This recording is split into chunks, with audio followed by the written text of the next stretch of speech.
সুপ্রিয় বন্ধুরা, আশা করি তোমরা সবাই খুব ভালো আছো। বন্ধুরা, আজকের ভিডিওতে মাধ্যমিক ইতিহাসের লাস্ট মিনিট সাজেশান বলে দেব, সেই সঙ্গে ম্যাপ পয়েন্টিংয়ের সাজেশানও বলে দেব। তাহলে বন্ধুরা, তোমরা নোট খাতা নিয়ে বসে পড়ো এবং সম্পূর্ণ সাজেশানটি তোমাদের খাতায় তুলে নাও। নিয়মিত অভ্যাসের মাধ্যমে সাজেশানে দেয়া প্রশ্নগুলি ভালোভাবে তৈরি করে নিতে পারলে তোমরা আসন্ন মাধ্যমিক ইতিহাস পরীক্ষায় 100% নিশ্চিত কমন প্রশ্ন পাবে। সম্পূর্ণ ভিডিওটি শুরু থেকে শেষ পর্যন্ত দেখবে এবং তোমাদের নোট খাতায় প্রশ্নগুলি তুলে প্রতিদিন অভ্যাস করবে। বন্ধুরা, সেই সঙ্গে জানিয়ে রাখি, আমার এই চ্যানেলে মাধ্যমিক বাংলা সাজেশানের একটি ভিডিও ছাড়া হয়েছে। বিগত বছরের মতো এবছরও আমার বাংলা সাজেশান 100% নিশ্চিত কমন আসবে। সেই ভিডিওটি দেখে নিতে অনুরোধ করছি। আমি ডেসক্রিপশান বক্সে সেই সংক্রান্ত ভিডিওর লিঙ্ক দিয়ে দেব, আগ্রহীরা দেখে নিলে উপকৃত হবে। তাহলে বন্ধুরা, দেরি না করে শুরু করছি আজকের মাধ্যমিক ইতিহাস সাজেশান 2024। বন্ধুরা, পর্ষদের নিয়ম অনুসারে মাধ্যমিক ইতিহাসের প্রথম অধ্যায় থেকে কোনো 8 নম্বরের প্রশ্ন আসবে না। সেক্ষেত্রে প্রথম অধ্যায় থেকে 1 নম্বর, 2 নম্বর এবং 4 নম্বরের প্রশ্নই থাকবে। তাই প্রথম অধ্যায়ে 4 নম্বরের প্রশ্নগুলি আমি এখন আলোচনা করে দিচ্ছি। শুরুতেই যে প্রশ্নটা সবচেয়ে গুরুত্বপূর্ণ সেটি হলো নারী ইতিহাসের উপর একটি টিকা লেখো। এরপর পরিবেশের ইতিহাস চর্চার উপর একটি টিকা লেখো। এরপর আধুনিক ভারতের ইতিহাসের উপাদান রূপে রবীন্দ্রনাথ ঠাকুরের আত্মজীবনী জীবন স্মৃতি গুরুত্বপূর্ণ কেন? বন্ধুরা, এই প্রশ্নটা একটু ঘুরিয়ে আসতে পারে। সেক্ষেত্রে আসতে পারে ইতিহাসের উপাদান হিসাবে আত্মজীবনী এবং স্মৃতিকথার ভূমিকা আলোচনা করো। এছাড়া নতুন সামাজিক ইতিহাসের উপর একটি টিকা লেখো বা আধুনিক ইতিহাস চর্চার বৈচিত্র্যের দিকটি সংক্ষেপে আলোচনা করো। নিম্নবর্গের ইতিহাস চর্চা বলতে কি বোঝো? এই প্রশ্নগুলি এবছরের জন্য খুবই গুরুত্বপূর্ণ। বন্ধুরা, দ্বিতীয় অধ্যায় সংস্কার বৈশিষ্ট্য পর্যালোচনা, এই অধ্যায়ের 4 নম্বরের প্রশ্নগুলি হলো হিন্দু প্যাট্রিয়ট বিখ্যাত কেন?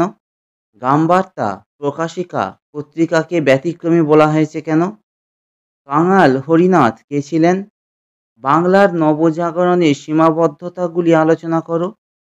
শিক্ষা বিস্তারে বিদ্যাসাগরের অবদান আলোচনা করো। উডের ডেসপ্যাচ বলতে কি বোঝো? শিক্ষা বিস্তারে ডেভিড হেয়ারের ভূমিকা আলোচনা করো। স্বামী বিবেকানন্দের ধর্ম সংস্কারের আদর্শগুলি ব্যাখ্যা করো।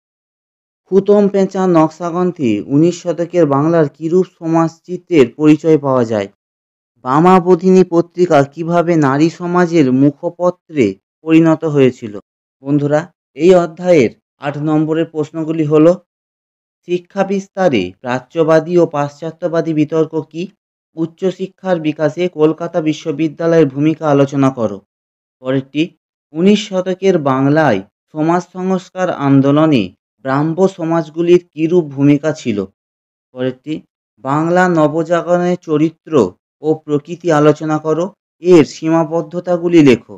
পরেরটি ডিরোজিওর নেতৃত্বে ইয়ং বেঙ্গল বা নব্যবঙ্গ আন্দোলনের পরিচয় দাও এবং এই আন্দোলনের ব্যর্থতার কারণ আলোচনা করো।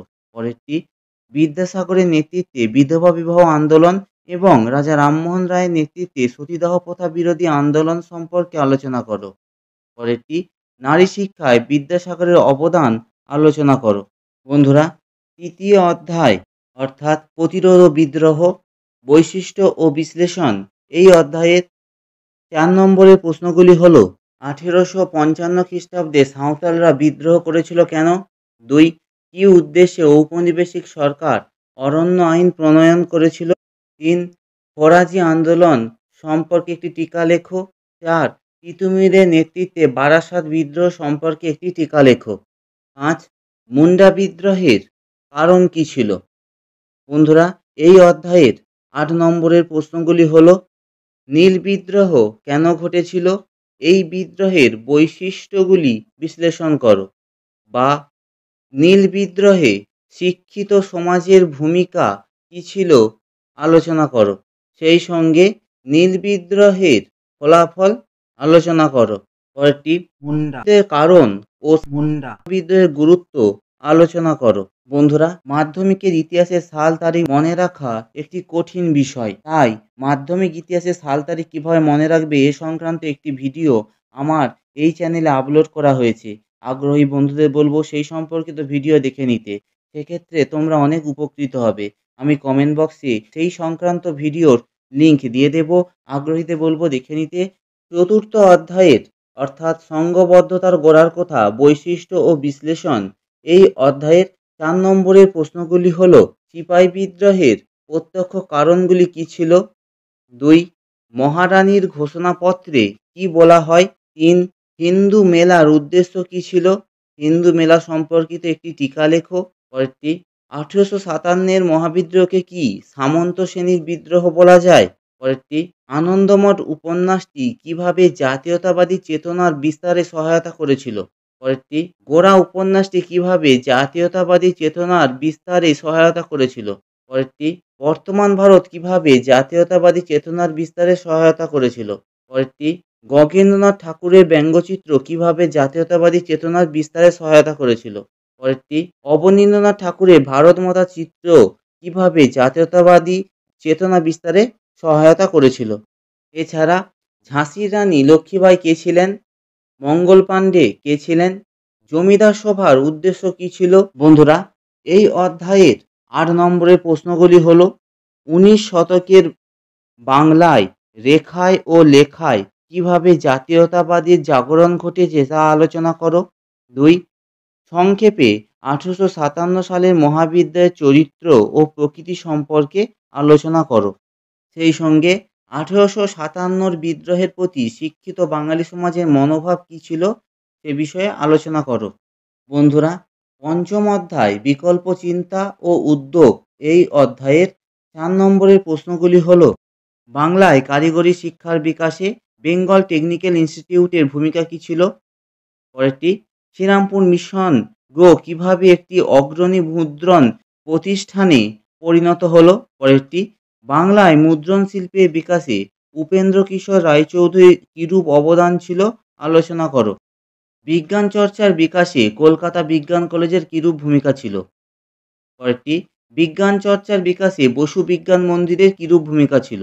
পরেরটি, ছাপা বইয়ের সঙ্গে শিক্ষা বিস্তারের সম্পর্কটি বিশ্লেষণ করো। পরেরটি, বাংলায় বিজ্ঞান চর্চার বিকাশে ডক্টর মহেন্দ্রলাল সরকারের কিরূপ অবদান ছিল? পরেরটি, Indian association for the cultivation of science সম্পর্কে একটি টীকা লেখো।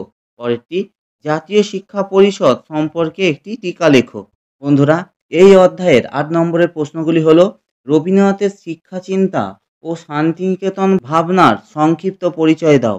পরেরটি, ঔপনিবেশিক বাংলায় বিজ্ঞান ও কারিগরি শিক্ষার বিকাশ সম্পর্কে আলোচনা করো।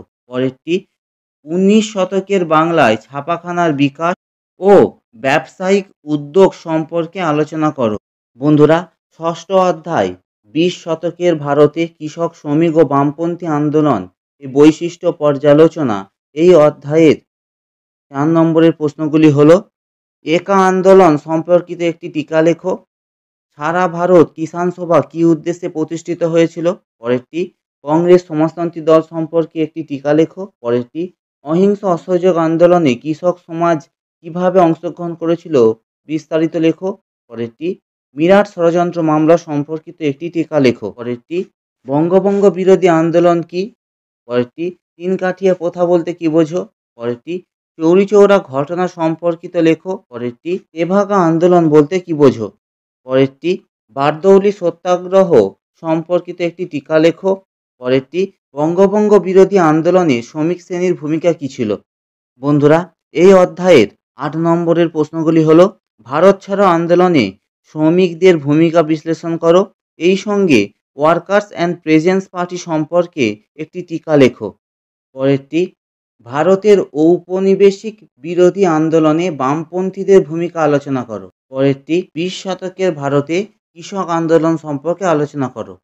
বন্ধুরা, সপ্তম অধ্যায় 20 শতকের ভারতে নারী, ছাত্র ও প্রান্তিক জনগোষ্ঠীর আন্দোলনের বৈশিষ্ট্য বিশ্লেষণ, এই অধ্যায়ের 4 নম্বরের প্রশ্নগুলি হল: অরন্ধন দিবস কে, কবে, কেন প্রবর্তন করেন?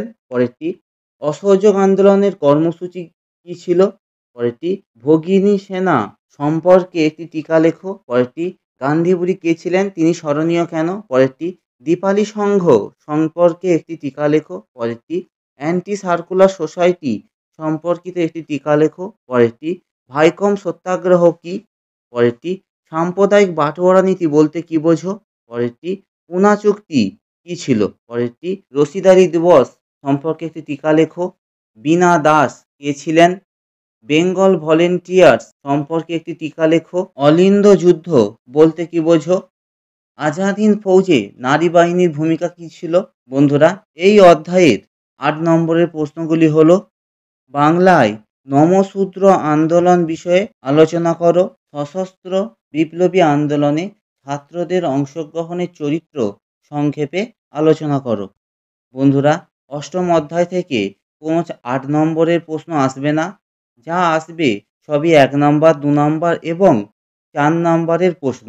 সেক্ষেত্রে অষ্টম অধ্যায় অর্থাৎ উত্তর ঔপনিবেশিক ভারত, এই অধ্যায়ের 4 নম্বরের প্রশ্নগুলি হল: মাউন্টব্যাটেন প্রস্তাব কি?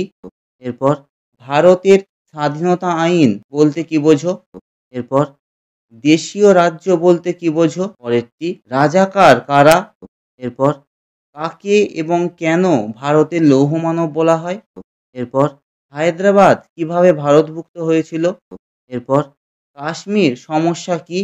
কাশ্মীর কিভাবে ভারতভুক্ত হয়েছিল? এরপর রাজ্য পুনর্গঠন কমিশন কিভাবে গঠিত হয়েছিল? উদ্বাস্তু সমস্যা সমাধানে কি কি ব্যবস্থা নেওয়া হয়েছিল? বন্ধুরা, ইতিহাসে অতি গুরুত্বপূর্ণ একটি অংশ হলো ম্যাপ পয়েন্টিং। এই ম্যাপ পয়েন্টিংয়ে 4 নম্বর থাকে। 4টি ম্যাপ পয়েন্টিং করতে দেওয়া হয়। আসন্ন টেস্ট পরীক্ষা এবং 2023 সালের ফাইনাল পরীক্ষার জন্য গুরুত্বপূর্ণ ম্যাপ পয়েন্টিংগুলি হল: 1 বারাসাত, 2 ময়মনসিংহ, 3 সুরাট, 4 রাঁচি, 5 পাবনা, 6 ঢাকা, 7 মুম্বাই, 8 ডান্ডি, 9 হায়দ্রাবাদ, 10 জুনাগড়। বন্ধুরা, এই 10টি ম্যাপ পয়েন্টিং ভালোভাবে অভ্যাস করে নিতে পারলে আসন্ন টেস্ট পরীক্ষায় এবং মাধ্যমিক ফাইনাল পরীক্ষায় 100% নিশ্চিত কমন প্রশ্ন পাবে।